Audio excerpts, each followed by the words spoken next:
Welcome back to Tiny Blue Games. My name is, of course, Csaw or Chris, and today we're talking about Guild Wars 2 in 2020.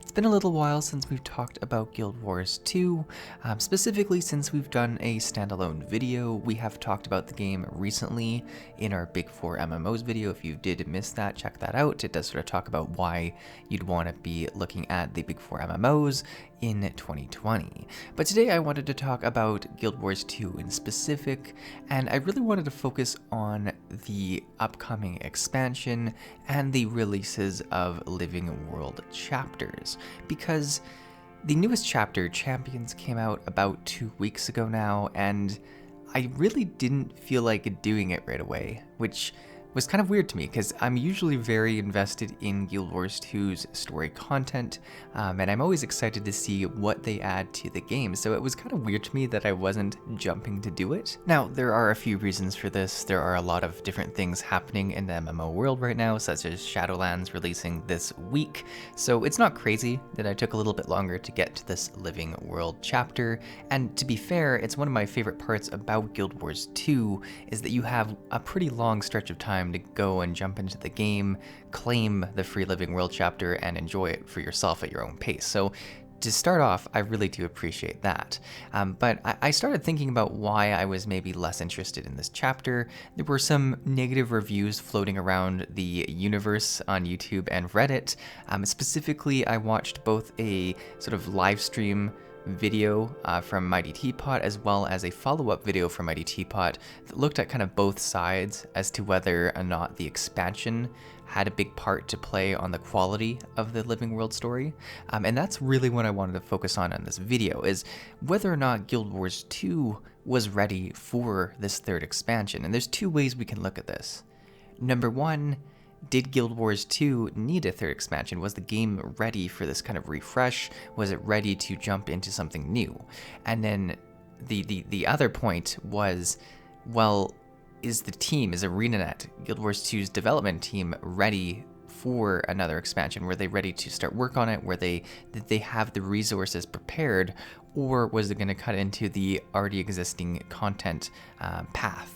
So those are the two topics I really want to tackle, and then finally I want to offer kind of a solution that I think the game could implement to really improve their expansion process in the future. So just before we dive into the nitty-gritty, I should mention I am an ArenaNet or Guild Wars 2 partner. Does this mean I won't say anything bad about Guild Wars 2? No, I think from the tone of the video, you'll understand that I'm going to say both some good and some bad things about the game. You should just know that it does mean there are two links in the comment section below. They are sponsored. If you use them to try out the game or to buy the expansions, it does help out the channel. But yeah, just know that. But let's dive into the video. So the first question I wanted to examine is whether or not Guild Wars 2 needed a third expansion. I'm very much of the opinion that the expansions are the best thing that has ever happened to Guild Wars 2, and with that said, I think it was wise for them to do a third expansion.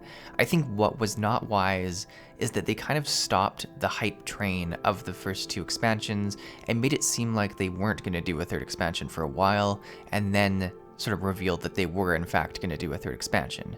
And there are two things that go through my mind.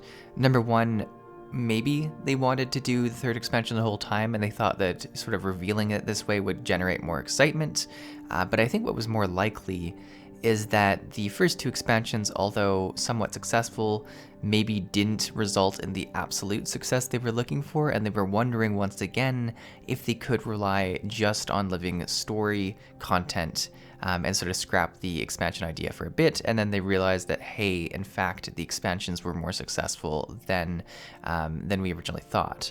The other possibility, and obviously I don't know, I don't work at Guild Wars 2, I don't have the inside scoop, they did go through a few layoffs earlier in the years after the second expansion. I wonder if they had an issue getting the resources to do the third expansion right away, and they kind of had to rely on the Living World content while they built out their teams and kind of reorganized everyone to be more prepared to jump on to the next expansion. So that's also a possibility. In terms of the actual game itself, I think a third expansion is absolutely necessary for the game for a lot of reasons. The biggest ones are the actual classes themselves. Expansions of all things do one main thing. They give everyone a new elite specialization, or at least they have in the last 2 ones. I would suspect they will in the 3rd one. It's a very big breath of fresh air for the whole game, and in particular, it's their single-handed way to do huge class balance. And what I mean by this in specific is that it allows them to give classes a new role that they didn't have otherwise. So for instance, if you were looking at Mesmers before all of this, they didn't have the ability to kind of be the tank class before both elite specs or whatever. The Chronomancer in specific gave them the ability to kind of, well, be a very support class with the ability to give Laercity. Now, since then, other classes have really jumped into those rules as well, and mostly this has been thanks to the elite specs added in Heart of Thorns and Path of Fire. The other big thing that expansions do is that they offer new features to the game, and both Heart of Thorns and Path of Fires had different features that they added. In Heart of Thorns, we had masteries, we had gliding, we had raids, we had guild halls, we had a new PvP mode that no one plays anymore, so there was a lot that came out there. And then in Heart of Thorns, we had mounts, we had what else did we have? We had mounts, we had bounty boards, we had different mastery systems as well that were added to the game. There's probably other stuff that I'm forgetting. Adventures got added. I think that was in Heart of Thorns though as well. And it's kind of this thing where they add a bunch of features and they see really which ones stick. The biggest problem, and I'm only going to touch on this for a second in this video because I talk about this so much in Guild Wars 2 videos, is they have a tendency to let features die. And I think this is the ultimate thing I want to really drive home in the final point about how they could fix the expansion system and the living world system to work well together, is that they really need to go all in a set of features that they enjoy creating and that players enjoy playing.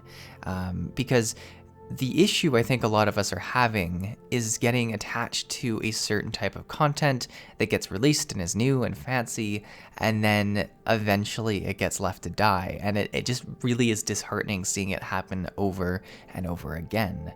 So I think in terms of features, Guild Wars 2 actually does not need a new expansion. I think feature-wise, the game's pretty rich, especially in terms of types of content. I think the one feature that could be, you know, a benefit to the game would be sort of on the par with masteries and mounts. Those feel really good to the game, and they are still used in a very big part of the game. So whatever it is for the 3rd expansion, if it is riding boats, if it is, you know, fishing or a new type of profession or something like that, I think that part could be added, but I don't think Guild Wars 2 needs a new type of raid or strike mission or something like that. I think it actually needs to return to a previous type of content that could just use a little bit of dusting off and some more love. So I've done my fair share of complaining, and I think it's only fair that I try and offer my own solutions to the problem, because I think it's really easy to poke holes in things, but it's much more difficult to say, hey, this is maybe how they could solve something. So I'm going to try and do my best, and I do apologize for very much just a rant video, like it's a discussion video. I wanted to do something about the newest chapter. The newest chapter is fun to play, but there's not so much I want to talk about it yet. I think it'll do better once it has the other following finale chapters added to it as well, and there's more of a cohesive story to talk about. But putting that aside for a second, let's talk about how I think Guild Wars 2 could really better their current situation with expansions and living world content. And it really comes back to what I mentioned earlier in the video. There are key things that I think can only be released in an expansion, and key things, conversely, that I think living world content could actually take from expansions and continue doing throughout the regular seasons. Now, the very first part of this for expansions is the elite professions, or elite specs. I think that elite specs need to be launched in expansions, and the reason for this is that all 9 of them need to come out at the same time. If you were doing this through living world content, which some people thought might happen during the Iceberg Saga, but I don't know who actually really thought that or was just kind of hoping, the elite specs would probably have come out, you know, every so often. For instance, maybe the first chapter you'd have one for the warrior, and the second chapter for the mesmer. And although okay, you'd kind of get to a point where whoever was last would really hate the system, and it certainly would not feel balanced. I think for that reason, all 9 of them need to be an expansion feature, and they need to come out at the same time. Additionally, I think it's one of the best feeling value pieces from an expansion. Whenever I buy a Guild Wars 2 expansion, and they are very reasonably priced to begin with, I feel like I get a lot of value by having a different way to play my class, and everyone's going to feel that if there are a full 9 elite specs coming with the expansion. The other thing that I think should come with a expansion is a core new feature to the world of Guild Wars 2. And this is, the mastery system. This is the gliding. This is the mounts. This is like something core to it. So for instance, if it is riding boats or something like that, I think that should come out in the expansion because it changes the way we interact with the world, and it does feel big enough to be a selling point. I think really putting that, feature along with with the 9 elite professions and kind of a single chapter of the story would be enough to make an expansion. And that really comes to the second point of this. I think they should remove a lot of the story content that they seem to add to an expansion. For instance, past expansions, both, Heart of Thorns and Path of Fire, had the equivalent of 4 to 5 living world content updates in it. They had a whole bunch of different maps in it, as well as a bunch of story. And I want to get something very clear. I think both of those did the story and the maps really, really well. I just think it's a ton of resources to be pumping into the expansion for that content that could be released regularly after the expansion in living world content. I think if they focused on one map with the first chunk of the story, had a feature like boat riding or something like that, the 9 elite specs, and a raid or strike missions, whichever type of hardcore content they want to maintain, if they had that all ready to go for their expansion, that's all they need. And by doing that, they'd be able to provide an expansion that didn't absolutely drain the team to put together. It would have them sort of be able to continue doing their regular workflow, I think, continuing regular updates for Living World while they're working on the expansion, and have regular updates for Living World after their expansion. Because the one thing that has come up in Guild Wars 2 is content droughts, and these tend to happen either before or sometimes after expansions when they're obviously not prepared for that amount of workload. Now, at the end of the day, I really want to emphasize that I do share the point of view that if the expansion needs work, they should take some of the workers from Living World content, from balance patches, and really work on hitting that out of the park. I think ultimately the game will be better for it.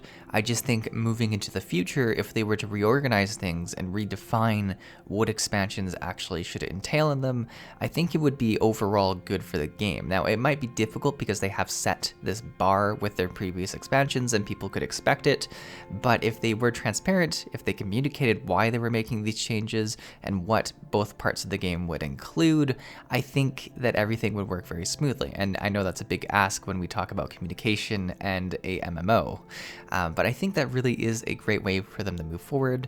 But yeah, that's my thoughts on it. I'm still really excited to play Guild Wars 2. I'm super excited to see what the third expansion involves. I'm also very excited to see what the rest of the Icebrood saga has to offer. So I'm definitely going to continue playing the game and making videos about it and enjoying it. I just really wanted to share my thoughts on this and kind of a turning point in the discussion about expansions with Guild Wars 2. I'd love to hear your thoughts in the comments below. Do you agree with what I suggest, or do you hate it? Do you have your own solution to the problem, or do you think things are going fine as they are? I'd love to hear all of it in the comments below. Thanks for watching. I'll see you guys in the next video.